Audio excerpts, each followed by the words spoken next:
Hello दोस्तों, कैसे हो आप लोग। Welcome to the channel. इस वीडियो में मैं आपके लिए परफेक्ट वर्ल्ड की न्यू एपिसोड को डिटेल में एक्सप्लेन करने वाला हूं। जैसा कि परफेक्ट वर्ल्ड की न्यू सीजन स्टार्ट हो गई है, तो अब से मैं आपके लिए इसी चैनल पर रेगुलरली इसके सारे न्यू एपिसोड्स को अपडेट कर दिया करूंगा। परफेक्ट वर्ल्ड के पिछले एपिसोड में सी हाउ जीनियस बैटल को जीत जाता है, जिसके बाद वो गोल्डन गेट से एक मिस्टीरियस वर्ल्ड में एंटर करता है जहां उसे उसका प्राइज मिलना था। सी हाउ वहां से एक बॉक्स ट्रेजर को हासिल तो करता है, पर वो उसे खोल नहीं पाता है। पर उसके अगल बगल के कॉफिन्स में अभी भी बहुत सारे ट्रेजर्स भरे हुए थे। सी हाउ उन्हें खोलने की कोशिश करता है, पर कोई भी कॉफिन नहीं खुलती है। पर जैसे ही दूसरे इमोर्टल्स यहाँ आते हैं, तो कॉफिन से ट्रेजर अपने आप निकलकर उनके पास चले जाते हैं, जिससे पता चलता है कि यहाँ के ट्रेजर्स खुद ब खुद अपने मास्टर को चुन रहे थे। अब क्योंकि सी हाउ को वहाँ पे कोई और ट्रेजर नहीं मिल रहा था, तो वो उस गोल्डन गेट से बाहर निकलने लगता है। पर तभी सी हाउ को घेर कर दूसरे सेक्ट के लोग खड़े हो जाते हैं ताकि वो उसे मारे और यहाँ पर जितने भी इमोर्टल्स गए हैं उनसे उनका ट्रेजर छीने।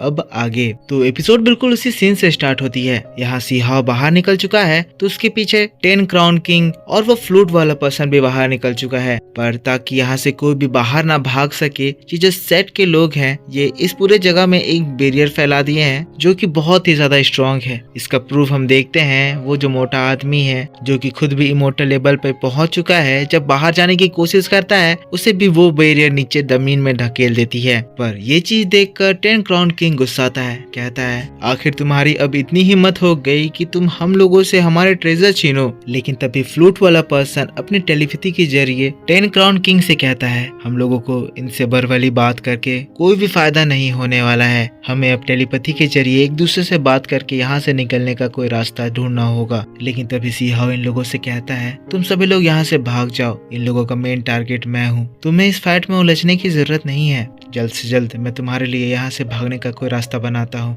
लेकिन तभी वो मोटा पर्सन घबराते हुए कहता है पर सी हाउ आखिर तुम करने क्या वाले हो। लेकिन तभी हम लोग सी हाउ को देखते हैं जो कि उन लोगों को देखते हुए हंसने लगता है, कहता है तुम जैसे कुछ बुढ़े गॉड्स को लगता है कि तुम मिलकर मुझे हरा दोगे, पर मुझे तो ये लगता है कि तुम इस फेरी वैली में मेरे हाथों से मरने के लिए आए हो। कोई बात नहीं, मैं तुम्हारी इच्छा जरूर पूरी करूंगा। कहते हुए वैसे ही सी हाउ अपने वेपन को बाहर निकालता है। अब जैसे ही सी हाउ अपनी एनर्जी एक्टिवेट करता है, तो यहाँ पर ये गॉड्स सी हाउ को देखते ही अपने अपने वेपन्स बाहर निकाल लेते हैं और वैसे ही वो लोग भी सी हाउ के ऊपर हमला कर देते हैं। अब अकेला ये सी हाउ इन सभी गॉड्स से फाइट करने लगता है, पर अकेले ही सी हाउ इन सारे गॉड्स के ऊपर भारी पड़ने लगता है। इस जगह पर बहुत भयंकर बैटल स्टार्ट हो जाती है, जिसको नीचे से आराम से खड़े होकर सभी लोग यहाँ देख रहे होते हैं। अंडरग्राउंड सेट के लोग बोलो या दूसरे सेट के लोग, तब ये जानकर सी हाउ के ऊपर एक साथ मिलकर हमला करने का डिसाइड करते हैं और सी हाउ के ऊपर अब वो अपनी एनर्जी मिलाकर हमला करते हैं। सी हाउ उनके इन अटैक्स को रोकने के लिए एक सील तैयार करता है और तुरंत ही अपने पीछे खड़े लोगों से कहता है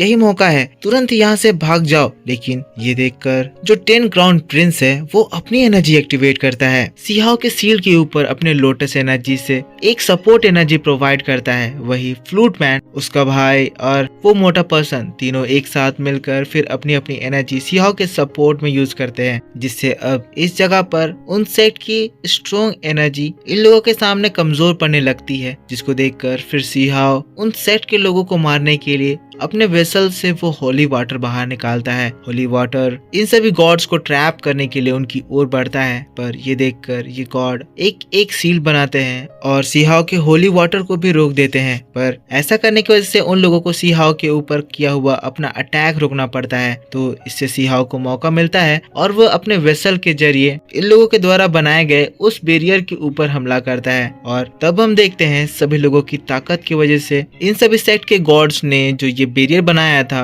वो बिल्कुल ही चकनाचूर हो जाता है और ये सभी लोग उनकी कैद से आजाद हो जाते हैं। सभी लोग अपनी जान बचाकर वहां से भागने लगते हैं। अब क्योंकि ये 6 सेक्ट के लोग यहाँ पर पार्टिसिपेट किए गए उन इमोर्टल से उनका ट्रेजर चुराना चाहते थे, तो भागने वाले इमोर्टल्स के ऊपर ये अपनी पावर से हमला करने लगते हैं। पर ये चीज देखकर सी हाउ फिर से अपने वेसल से होली वाटर निकालता है और इस बार जब वो उन 6 सेक्ट लीडर्स के ऊपर हमला करता है, तो सी हाउ की इस अटैक को उनमें से इसे कोई भी रोक नहीं पाता है, जिसकी वजह से सभी लोग सी हाओ के इस वाटर ट्रैप में फंस जाते हैं। और मौका पाते ही सी हाओ अपने दोस्तों से कहता है कि यहाँ से भागो। सभी लोग वहाँ से भागते हैं, पर थोड़ी ही देर बीता था कि हम देखते हैं कि जो सेक्ट के लोग हैं ये सभी लोग फिर से अपनी ताकत का इस्तेमाल करते हैं और एक साथ जब ये मिलकर सी हाओ के उस होली वाटर के ऊपर हमला करते हैं तो वाटर बैरियर भी डिस्ट्रॉय हो जाता है। सब अब सी हाओ को पकड़ने के लिए अलग अलग डायरेक्शन में भागते हैं और कुछ माइल्स के अंदर ही सी हाओ को चारों ओर से घेर लेते हैं। सी हाओ के ऊपर वो अटैक करने के लिए स्ट्रॉन्ग एनर्जी बीम अटैक करते हैं, पर तभी हम अचानक से देखते हैं कि एक स्ट्रॉन्ग पर्सन आकर उस एनर्जी बीम अटैक को डिस्ट्रॉय कर देते हैं। अब देखने से ये पर्सन कोई बहुत ही ज्यादा पावरफुल पर्सन लग रहे हैं। मुझे इनका नाम अभी नहीं पता है, आपको पता है तो कमेंट में बता देना। जो कि इन लोगों को धमकाते हुए कहते हैं सी हाओ अब अरीना से बाहर जा चुका है, तो अब तुम्हें इसके ऊपर अटैक करने का कोई भी हक नहीं बनता है। जब सभी लोग इस स्ट्रॉन्ग प्रोटेक्टर को देखते हैं सभी लोग घबरा जाते हैं कि सी हाओ ने ऑलरेडी इनसे डील करने के लिए एक प्लान बना रखा है। तब हमें पास्ट का एक सीन दिखाया जाता है जब सी हाओ इन प्रोटेक्टर से कह रहा था कि जीनियस बैटल के दौरान आपको मेरी मदद करनी होगी। तब ये प्रोटेक्टर बताते हैं कि सी हाओ हम इस जीनियस बैटल के प्रोटेक्टर कुछ लॉ से बंधे हुए हैं और इसीलिए हम लोग जीनियस बैटल के दौरान तुम्हारी कोई भी हेल्प नहीं कर सकते हैं। तब सी हाओ कहता है सीनियर आप मुझे गलत समझ लिए हैं, मैं आपकी हेल्प जीनियस बैटल को जीतने के लिए नहीं मांग रहा हूँ बल्कि इस जीनियस बैटल के बाद होने वाले डर्टी ट्रिक्स की वजह से मांग रहा हूँ। जैसा कि जीनियस बैटल के रिजल्ट में विनर को ट्रेजर मिलता है तो जरूरी ट्रेजर लेने के बाद दूसरे लोग विनर के ऊपर ट्रेजर को लूटने के लिए हमला करेंगे। तो मैं चाहता हूँ कि आप प्लीज मेरी उस समय में मदद करें। तो बस ये प्रोटेक्टर सी हाओ की इसीलिए यहाँ पर मदद करने के लिए आए हैं। अगले सीन में हम देखते हैं ये सीनियर अपनी खतरनाक पावर को यूज करते हुए मल्टीपल हैंड के जरिए इन सभी सेक्ट मास्टर के ऊपर हमला करते हैं। एक एक हाथ इन सेक्ट मास्टर को पकड़ने के लिए बढ़ता है। ये लोग अपने आप को बचाने के लिए उसके ऊपर हमला करते हैं, पर इनका हमला कोई काम नहीं आता है और ये पावरफुल प्रोटेक्टर उन सभी को अपने हाथों में दबोच लेते हैं। सी हाओ मौका पाता है और अपने स्वॉर्ड से उन लोगों के ऊपर अटैक कर देता है, जिससे एक एक करके सभी एनिमीज की डेथ हो जाती है। सीन यहाँ से शिफ्ट होता है और हमें स्पिरिचुअल वर्ल्ड के सोल आइलैंड को दिखाया जाता है। सी हाओ अब उसी प्रोटेक्टर के साथ बैठकर रात में अपना डिनर एंजॉय कर रहा है, पर तभी हम देखते हैं उस गोल्डन गेट के अंदर जो बहुत सारे कॉफिन्स थे उनमें से एक कॉफिन इस जगह पर पड़ा हुआ होता है और वो प्रोटेक्टर उसे अपनी पावर से खोलकर सी हाओ के लिए वहाँ से ट्रेजर निकाल देते हैं। सी हाओ उन ट्रेजर को देखता है, देखकर बड़ा खुश होता है क्योंकि ये काफी इम्पोर्टेंट ट्रेजर था। तब प्रोटेक्टर बताते हैं जिनका ये कॉफिन है वो अपने टाइम के एक बहुत ही महान एंशिएंट बीइंग थे, पर एक बीमारी की वजह से उनकी डेथ हो गई। सी हाओ उन ट्रेजर को एक्सेप्ट करता है, एंशिएंट बीइंग को इस हेल्प के लिए थैंक यू कहता है। लेकिन तब ये प्रोटेक्टर थोड़ा सा निराश होकर कहते हैं सी हाओ जैसा कि तुम देख रहे हो इस फेरी लैंड में बहुत सारे लोग तुम्हारे ऊपर अटैक करने के लिए आ रहे हैं और जब तक तुम इस फेरी लैंड में रहोगे ये अटैक का सिलसिला रुकने वाला नहीं है। मैं भी अब बहुत ज्यादा बूढ़ा हो गया हूँ, शायद मैं हमेशा इस जगह पर तुम्हें प्रोटेक्ट नहीं कर पाऊंगा। सी हाओ तुम फेरी लैंड छोड़कर कब जाने वाले हो? सी हाओ कहता है सीनियर अभी तो मैं बहुत ही ज्यादा कमजोर हूँ, अभी मुझे अपनी जर्नी में बहुत ज्यादा ब्रेक थ्रू करने हैं, बहुत ज्यादा स्ट्रॉन्ग बनना है। मैं बहुत जल्द अपने सारे काम कंप्लीट करके इस फेरी लैंड से बाहर निकलूंगा ताकि वापस मैं अपने कल्टीवेशन की जर्नी पूरी कर सकूं। तब प्रोटेक्टर खड़े हो जाते हैं, सी हाओ के सामने हाथ जोड़ लेते हैं और कहते हैं सी हाओ तुमने जो हमारे इमोर्टल वैली के सारे ट्राइब्स की मदद करी है उसका एहसान हम लोग कभी भी नहीं भूलेंगे। सी हाओ तब कहता है सीनियर क्या आप मुझे बता सकते हैं कि एंशिएंट टोम यहाँ पर कहाँ पे मिलेगा? तब वो प्रोटेक्टर कहते हैं सी हाओ क्या तुम रेल्म ऑफ कोड में एंटर करना चाहते हो? पर सी हाओ तुम्हें पता तो है ना उस रास्ते पे चलना बहुत ही ज्यादा डेंजरस होता है। लेकिन तब सी हाओ पोलाइट होकर कहता है सीनियर मेरा इस शिंटो टेम्पल पर पहुंचना जिसके बाद इस फेरी आइलैंड में पहुंचना ये सारी एक मेरे लिए मिरेकल की तरह है, पर यहाँ तक पहुंचकर मुझे इतना पता चला है कि अभी ये दुनिया बहुत ज्यादा बड़ी है और मुझे इसमें सरवाइव करने के लिए और ज्यादा स्ट्रॉन्ग होना होगा और अगर मुझे स्ट्रॉन्ग होना है तो मुझे अपनी बॉडी को और ज्यादा तपाना होगा और ज्यादा मेहनत करनी होगी ताकि इसके बाद मैं रेल्म ऑफ गॉड में एंटर कर सकूं। तब प्रोटेक्टर कहते हैं सी हाओ तुम्हारा दिल साफ है और मैं उम्मीद करता हूँ और तुम्हारे लिए प्रे करता हूँ कि तुम जरूर ही उस गॉड रेल्म में एंटर करो। तुम्हें उस एंशिएंट का रास्ता जानना है तो मैं तुम्हारी इसमें जरूर हेल्प करूंगा, तुम बस मेरे साथ आओ। कहते हुए वो लोग तुरंत ही एंशिएंट टॉम की ओर निकल जाते हैं। नेक्स्ट सीन में हम देखते हैं ये लोग एक बहुत ही ज्यादा खतरनाक जगह पे आ जाते हैं जहाँ पर एक बहुत बहुत ही ज्यादा किलिंग एनर्जी फैली हुई थी। यहाँ के पूरे पेड़ सूखे हुए थे। तब प्रोटेक्टर सिहाओ को बताते हैं कि एंशिएंट टाइम में मैंने सुन रखा था कि इस जगह पर एक सेंट एंशिएंट टॉम्ब है। लिटिल फ्रेंड, आप जो उस गोल्ड रेल्म में एंटर करना चाहते हैं उसका रास्ता आपको यहीं से मिलेगा, पर इसके आगे मैं आपके साथ और नहीं चल सकता, आपको इसके आगे खुद ही जाना होगा। सिहाओ भी फिर इस सीनियर को हाथ जोड़कर उनकी हेल्प करने के लिए थैंक यू कहता है और उसी के साथ सिहाओ उस सेंट एंशिएंट टॉम्ब के लिए निकल जाता है। पर सिहाओ थोड़ी ही दूर आगे बढ़ा था कि तभी वो देखता है इस पूरी जगह पर ग्रीन फॉग बढ़ने लगती है। सिहाओ को यहाँ पर काफी सारे खतरनाक बग्स दिखाई देते हैं, पर तुरंत ही सिहाओ अपने हेड को टैप करता है और तुरंत ही अपने उस स्टोन ट्रेजर और बटरफ्लाई को बाहर निकालता है। कहता है सोना बंद करो और जरा मेरी मदद करो। अब जैसे ही बटरफ्लाई अपनी एनर्जी फैलाती है, हम देखते हैं यहाँ का ये पूरा जो ग्रीन फॉग है वो हटता है और सभी इंसेक्ट गायब हो जाते हैं। पर इससे ज्यादा अच्छी बात कि सिहाओ के सामने एक बहुत ही ज्यादा खूबसूरत एंशिएंट टॉम्ब के लिए एक रास्ता बन जाता है। सिहाओ का स्टोन ट्रेजर कहता है मैंने इस एंशिएंट टॉम्ब के बारे में बहुत ज्यादा सुन रखा था, आज मुझे इसे अपनी आंखों से देखने का मौका भी मिल रहा है। पर तभी हम देखते हैं जो ये नया जंगल इस एनर्जी के बाद फॉर्म हुआ था, वहाँ से और भी बहुत सारे छोटे छोटे गिलहरी बीस्ट बाहर निकलते हैं। ये जो स्क्विरल्स हैं ये सिहाओ को चारों ओर से घेर लेते हैं और अपने पूंछ से उस जगह पर एक स्लीपिंग एनर्जी छोड़ने लगते हैं। लेकिन तभी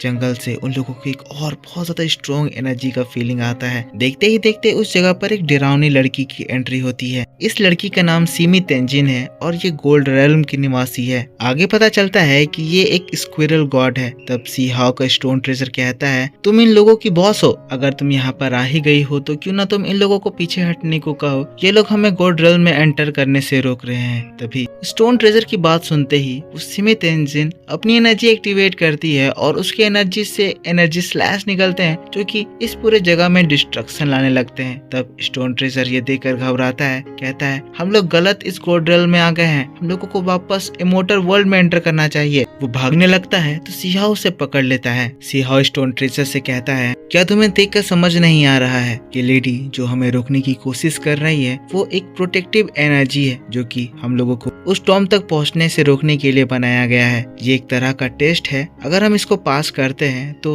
ये सारी एनर्जीज अपने आप गायब हो जाएंगी और हम लोग उस एंशिएंट टॉम्ब तक पहुंच जाएंगे। सिहाओ के बहुत ज्यादा समझाने के बाद स्टोन ट्रेजर आगे बढ़ने के लिए मान जाता है। सिहाओ स्टोन ट्रेजर को पकड़ता है, जिसके बाद वो लोग उस लेडी को क्रॉस करने के लिए बढ़ते हैं। लेकिन जब वो लेडी के पास पहुंचते हैं, सिहाओ स्टोन ट्रेजर को उस ओर फेंकता है और खुद पीछे भागने लगता है। एज वो इस लेडी से डायरेक्ट कांटेक्ट में नहीं आना चाहता था क्योंकि उसे डर था कि इसके ऊपर किस तरह का खतरनाक मैजिक किया हुआ होगा। पर स्टोन ट्रेजर उस लेडी के पास तक पहुंचता है और जब सिहाओ को वो भागता हुआ देखता है वो भी वहां से भागने लगता है, जिससे एक चीज तो पता चल जाती है कि लेडी के सामने कोई भी डेंजरस मैजिक नहीं किया हुआ है। अब ये चीज देखकर वो लेडी सिहाओ और भागते हुए उस स्टोन ट्रेजर को पकड़ने के लिए अपने स्क्विरल से हमला करती है। कुछ मिनट तो सिहाओ और स्टोन ट्रेजर भागते हैं, पर अगले ही पल हम देखते हैं सिहाओ अपने टेलीपोर्टेशन मैजिक का इस्तेमाल करता है और टेलीपोर्ट करते हुए जिस जगह से सिहाओ वापस पीछे भागा था उसको क्रॉस कर जाता है। पर उसे क्रॉस करते ही सिहाओ एक दूसरी जगह पर एंटर करता है, जिसके सामने सिहाओ को एक फॉर्मेशन दिखाई देता है, जिससे सिहाओ को पता चलता है कि इसी जगह से वो उस गोल्ड रेल्म तक पहुंच पाएगा। अब सिहाओ अपने स्टोन ट्रेजर को उस फॉर्मेशन में गोल्ड रेल्म का रास्ता ढूंढने के लिए भेजता है और खुद इन स्क्विरल से फाइट करने के लिए रुक जाता है। अब इसके बाद हम लोगों को सिहाओ और उस स्क्विरल की खतरनाक फाइट देखने को मिलती है, जहां सिहाओ अपने तलवार की मदद से इन सारे स्क्विरल्स को काट देता है। अब ये चीज देखकर वो लेडी खुद सिहाओ के ऊपर अटैक करने के लिए आती है, पर क्योंकि सिहाओ अब निर्वाणा रेल्म में एंटर कर चुका है तो उसकी पावर इतनी ज्यादा बढ़ गई है कि वो बड़े आसानी से इस टेस्ट को पास करता है और उस लेडी को हरा देता है। अब जैसे ही वो लेडी यहाँ से गायब होती है तो यहाँ की पूरी एनर्जी बिल्कुल ही शांत हो जाती है। सिहाओ उस फॉर्मेशन के पास पहुंचता है। अभी अभी सिहाओ ने जो टेक्निक का इस्तेमाल किया था उसकी वजह से सिहाओ का स्टोन ट्रेजर बेहोश हो गया था। सबसे पहले सिहाओ स्टोन ट्रेजर को जगाता है, जिसके बाद सिहाओ इस पूरी जगह को देखकर एनालाइज करता है, जहां उसे पता चलता है कि इस पूरे जगह को उस गोल्ड रेल्म में एंटर करने से रोकने के लिए बनाया गया था। पर अभी भी इस जगह पर उस गोल्ड रेल्म में एंटर करने का पोर्टल इसीलिए नहीं खुला गया है क्योंकि उस रेल्म में एंटर करने के लिए एक सर्टेन एनर्जी की रिक्वायरमेंट होती है। अब सिहाओ डिसाइड करता है कि उसे इस गोल्ड रेल्म में एंटर करना है ताकि वो पावर के उस पॉइंट तक पहुंच पाए जहां पर उससे टक्कर लेने वाला कोई ना हो, जिसके बाद सी हाओ इस दुनिया में जितनी भी बुराई है उनको खत्म कर पाए, ताकि वो लोग जो कमजोर को सताते हैं वो दोबारा उन्हें सताने की हिम्मत ना कर पाए। सी हाओ स्टोन ट्रेजर और बटरफ्लाई से कहता है, अब मैं एक कल्टीवेशन के लिए जाने वाला हूँ ताकि मैं अपनी एनर्जी को ज्यादा से ज्यादा गैदर कर पाऊँ। इस बीच मैं चाहता हूँ कि तुम मुझे प्रोटेक्ट करो। ये कहते हुए सी हाओ कल्टीवेशन करने के लिए बैठता है और इस जगह पर फैली जितनी भी नेचुरल एनर्जी है उन सभी को एब्जॉर्ब करके अपनी एनर्जी बढ़ाने लगता है। देखते ही देखते काफी ज्यादा समय गुजर जाता है, पर लास्टली पूरे एक दिन कल्टीवेशन करने के बाद सी हाओ उस एनर्जी पॉइंट तक पहुंच जाता है जिस एनर्जी की रिक्वायरमेंट उस गोल्ड रेल्म का पोर्टल खोलने के लिए थी। सी हाओ के स्टोन ट्रेजर और बटरफ्लाई सोए हुए थे, वो भी जागते हैं। देखते हैं कि सी हाओ के सामने वो गोल्ड रेल्म का पोर्टल खुल गया है। सी हाओ कहता है, इस वर्ल्ड से मुझे एक फोर्स फील हो रही है जो कि मुझे अंदर बुला रही है। मुझे पता है कि इस नए जर्नी में मुझे वो सब कुछ जानने को मिलेगा जो मैं अभी तक जानने की कोशिश कर रहा हूँ। स्टोन ट्रेजर सी हाओ को रोकने की कोशिश करता है, कहता है, बिग ब्रदर रुक जाओ, तुम्हें पता है ना